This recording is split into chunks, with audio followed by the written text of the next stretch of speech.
하나님이 모든 것을 지으시되 때를 따라 아름답게 하셨고 또 사람들에게는 영원을 사모하는 마음을 주셨느니라 이렇게 시작되고 있는데 이 앞부분을 오늘 우리가 읽지는 않았지만 거기에 모든 것에는 때가 있다 이런 말씀을 주셨습니다. 제가 잠깐 읽어보면 범사에 기한이 있고 천하만사에 다 때가 있나니 죽일 때가 있고 치료할 때가 있으며 할 때가 있고 세울 때가 있으며 울 때가 있고 웃을 때가 있으며 슬퍼할 때가 있고 춤출 때가 있으며 돌을 던져버릴 때가 있고 돌을 거둘 때가 있으며 안을 때가 있고 안는 일을 멀리 할 때가 있으며 찾을 때가 있고 잃을 때가 있으며 지킬 때가 있고 버릴 때가 있으며 찢을 때가 있고 꿰맬 때가 있으며 잠잠할 때가 있고 말할 때가 있으며 사랑할 때가 있고 미워할 때가 있으며 전쟁할 때가 있고 평화할 때가 있느니라. 이 말씀을 하신 뒤에 이 모든 것을 때를 따라 아름답게 하셨다 이렇게 연결이 되고 있어요. 결국 때를 따라 아름답게 하셨다. 이게 무슨 뜻인가 생각을 해보면은 때를 따라 모든 것을 아름답게 하신다. 아름답지 않은 때가 없게 하셨다. 날 때가 있고 죽을 때가 있다. 그랬을 때 날 때의 아름다움이 있고 또 죽을 때의 아름다움이 있다. 우리가 날 때는 아름답지만 죽을 때는 아름답지 않다. 많이 생각할 수 있는데 그건 우리 생각이고 하나님의 때는 이 날 때와 죽을 때를 구분하지 않는다. 봄철에는 봄철의 아름다움이 있고 여름에는 여름의 아름다움이 있고 가을에는 가을의 아름다움이 있고 겨울에는 겨울의 아름다움이 있다. 이 모든 때가 각자 독특한 아름다움을 가지고 있어서 서로 비교할 수 없고 또 어떤 것이 어떤 것보다 더 아름답다거나 더 낫다거나 이럴 수가 없다.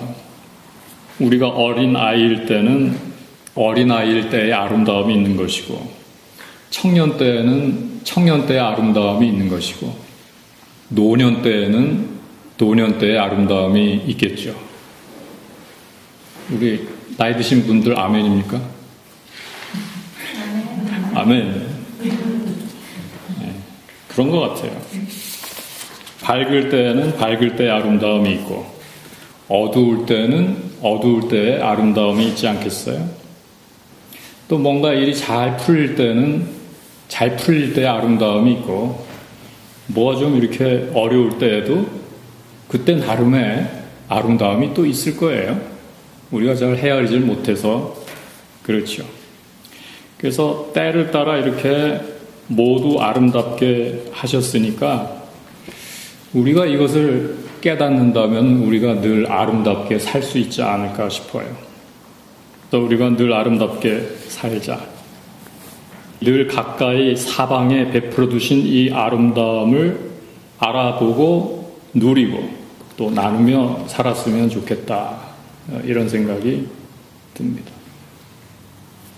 그 다음에 이제 하시는 말씀. 또 사람들에게는 영원을 사모하는 마음을 주셨느니라 그랬습니다. God has put eternity into man's mind. God gave us the divine quality. 그러니까 우리에게 어떤 신성을 주셨다. 하나님의 형상으로 지음을 받게 하셔서 우리가 그 영혼을 사모하게 하셨다. 왜냐하면 그게 우리의 본질이거든요. 우리는 어떤 모습으로든 그 하나님을 지향하고 있거든요. 그와는 영 상관이 없는 쪽으로 잘못된 길을 열심히 달려가는 사람처럼 보일지라도 뭐 술을 퍼마실지라도 그게 다 사실은 왜곡되어 있어서 그렇지 이 영원한 것을 바라는 그 마음이 저변에 깔려 있는 것이다. 병든 것이 문제이지. 기본적으로는 다 그거다. 우리가 원하는 게.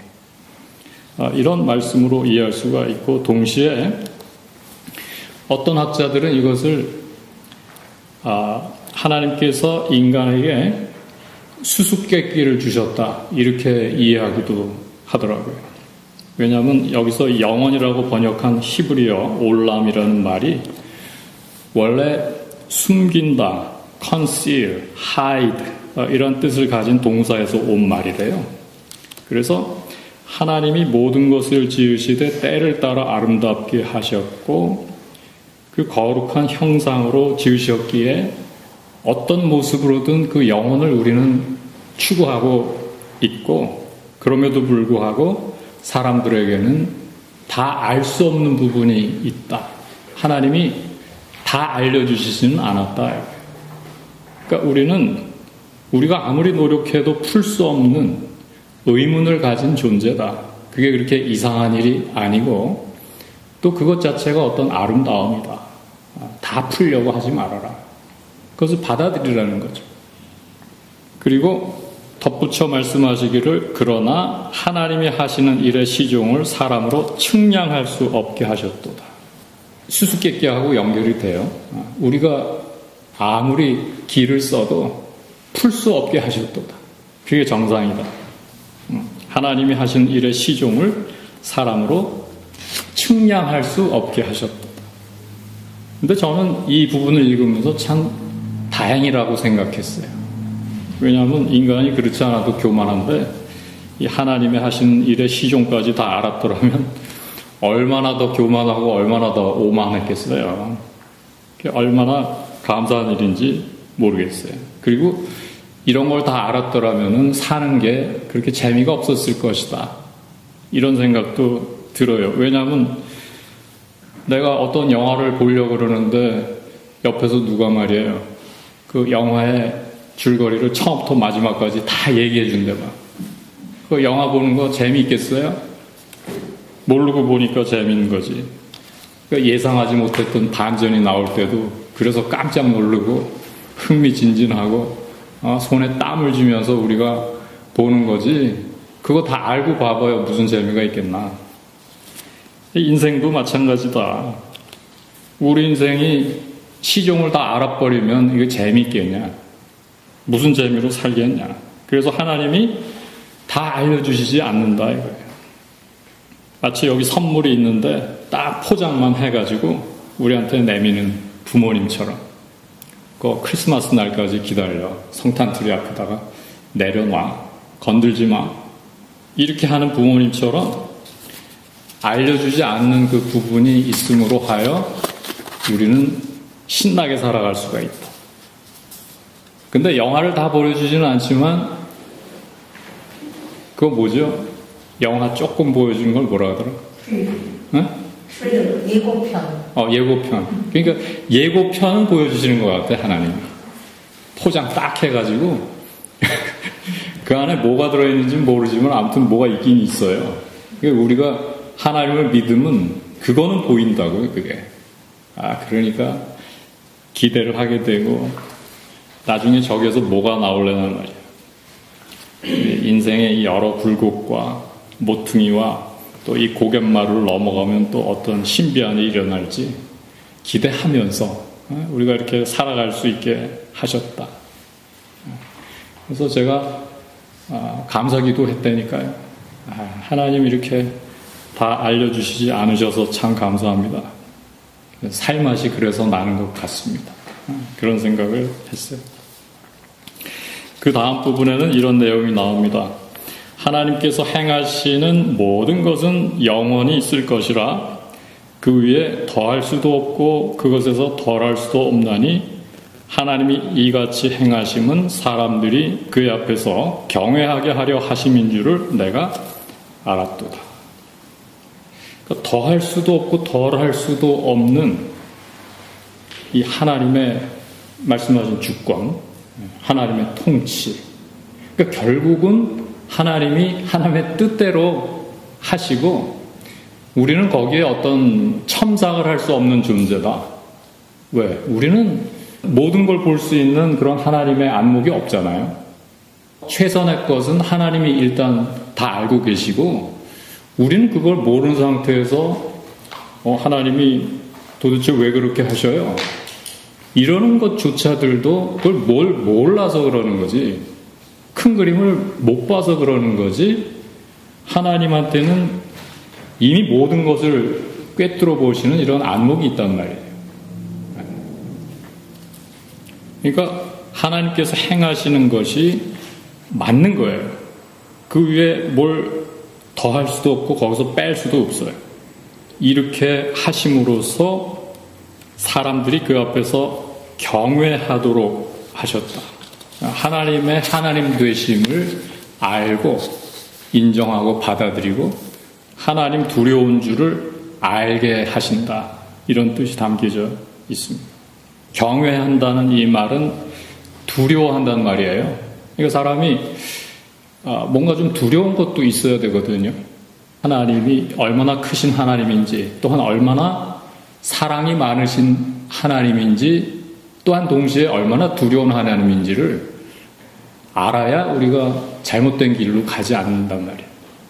그래서 하나님의 하나님 되심을 우리에게 분명히 알게 하셔서 모든 것을 하나님 뜻 가운데 행하시고 인간들이 거기다 뭘 더하든지 뺄 수 없게 하셨고 또한 그를 두려워하지 않을 수 없게 이렇게 하신다. 그러니까 인간이 아무리 대단하다고 해도 또 인간이 아무리 많은 것들을 성취한다 해도 그거 하나님이 허락하지 않으면 다 꽝입니다. 사실. 제가 우리 아들하고 이 시큐리티 카메라를 참 고생해서 설치했어요. 저기 있는 카메라가 제일 힘들었어요, 설치하기가. 왜냐하면 땅을 파고 이런 관을 묶고 전깃줄을 보내고 겨우 해가지고 이제 시큐리티 카메라가 됐나 그랬더니 며칠 전에 천둥 번개 한번 치면서 다 나가버렸어요. 이런 일이 한두 개가 아니에요. 건강한 사람들이 갑자기 병들 때도 있고 선한 사람인데 고통스러운 일을 당할 때도 있고 참 나쁜 사람들인데 잘 될 것처럼 보일 때도 있어요. 그렇다고 해서 우리가 뭐라고 토를 달 수가 없어요. 그리고 그래서도 안 돼요. 왜냐하면 우리는 거기까지밖에 안 보여서 그렇지 하나님 두려워할 줄 모르는 인간들에게 결국 어떤 결과가 오는지 이건 나중에 다 열어봐야 아는 거지. 지금 우리가 뭐라고 이렇게 단정할 수가 없습니다. 참 착하고 훌륭한 사람들이 왜 저렇게 고생을 하느냐? 하나님 이럴 수가 있습니까? 그 사람들이 나중에 얼마나 크게 복을 받게 될지 우린 그거를 모른단 말이에요. 지금 큰 그림을 못 본단 말이에요. 그 착하고 선한 사람들이 그 고생만 하다가 끝나게 그렇게 내버려 두실 하나님일까? 저는 그렇게는 압니다. 이 말씀 묵상하면서 좀 이해가 어려웠던 부분은 마지막 부분이었어요. 이제 있는 것이 옛적에도 있었고 장래에 있을 것도 옛적에 있었나니 하나님은 이미 지난 것을 다시 찾으시니라. 장래에 있을 것도 옛적에 있었대요. 이제 있는 것도 옛적에 다 있었던 것이고. 그러니까 이거 우리가 경험하는 거하고 굉장히 달라요. 우리 눈에 새 것같이 보이는 것들도 이거 다 옛날부터 있었던 거라. 또 앞으로 우리가 보기에 아무리 새로운 것처럼 보이는 게 굉장한 것들이 나와도 그거 다 옛날에 있었던 것들이다. 하나님이 이미 지난 것을 다시 찾으신다. 이게 도대체 무슨 말씀일까? 의문이 들었어요. 이 핸드폰, 인터넷 이런 거. 옛날에도 이런 게 있었나요? 제가 그런 의문이 들더라고요. 이런 거 없던 시절에 굉장히 불편했던 생각하면서 오늘 우리는 얼마나 이렇게 복을 많이 받았나. 옛날엔 그 고생들을 했는데 말이에요. 이렇게 생각하기 일쑤지만은 곰곰 생각해 보니까 핸드폰 없던 그 옛날에도 핸드폰에 결코 뒤지지 않는 훨씬 더 좋은 것들이 있었더라.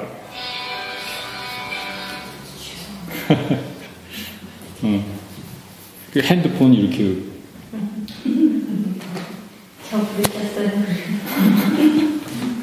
네. 예를 들어 볼게요. 깊은 밤에 가물거리는 호롱불 밑에서 사랑하는 사람에게 눈물을 뚝뚝 흘리면서 펜글씨로 써내려가던 종이 편지 한 장. 그게 요즘 핸드폰보다 못할 게 있습니까? 오히려 더 귀하고 더 깊고 더 아름답고 따뜻한 거 아닐까요? 우리가 새 거라고 여기는 것들은 새 거가 아니에요. 오히려 지난 것들, 잊혀져 가는 것들 가운데 회복해야 될 것들이 참 많더라고요. 어쩌면은 이 메마른 세상 속에서는 우리가 뒷걸음질 쳐서 백워드해서 옛날로 좀 돌아가는 게 오히려 진전일 수도 있을 것 같아요. 새로운 모델 나올 때마다 그거 갖고 싶어가지고 밤까지 새고 그거 너무 우스운 일이에요. 그냥 좀 편리해졌다 뿐이지요. 진정한 의미의 어떤 진전, 성숙함 이런 거는 보이지 않는 거예요. 국제 전화도 공짜로 할 수 있는 이 시대에 한없이 메시지도 보낼 수 있는 이 시대에 과연 전부 다 우리가 좋은 관계 가운데 살아가게 되었나? 이것만 자문해 봐도 우리가 이 새 것의 헛됨, 이 말씀하신 뜻이 어떤 것인가를 알 수 있을 것입니다. 이제 있는 것이 옛적에 있었고 장래에 있을 것도 옛적에 있었다고 하시면서 우리가 새 것으로 여기는 것을 새 것으로 여기지를 않습니다. 앞으로도 새 것이 많이 나오겠지만 그건 새 거라고 할 수가 없다. 그럼 새 것이 무엇이냐? 그 영원한 새 것이 있더라고요. 오래된 새 것. 그 예수 그리스도. 예수 그리스도. 우리 그리스도의 이 복음이야말로 그것이야말로 진정한 새 것이다. 그 위에 우리가 한 터럭도 더할 수도 없고 뺄 수도 없는 영원한 새 것이다. 새 것처럼 보이는 것들에 현혹되지도 말고 속지도 말고 진정한 새 것 안에서 늘 새 것으로 살아가게 되고 그래서 주님께서 말씀하신 이 진정한 아름다움을 또한 누리고 또 나눌 수 있게 되기를 바라요. 우리가 오늘도 이미 지난 것을 찾으시고자 하시는 예수 그리스도의 그 사랑, 그 마음, 그 열정, 그런 마음으로 우리를 찾아오신 예수 그리스도를 성찬을 통해 좀 만났으면 좋겠어요. 예, 하나님, 이미 지난 옛 것을 다시 찾아주셔서 감사합니다. 이미 오래전에 지나간 것 같았던 내 인생도 주님 안에서는 새 것입니다. 이러한 우리가 마음과 감사로 그분을 향해서 나아갈 수 있게 되길 바라요. 주신 말씀 기억하시면서 성찬을 받겠습니다.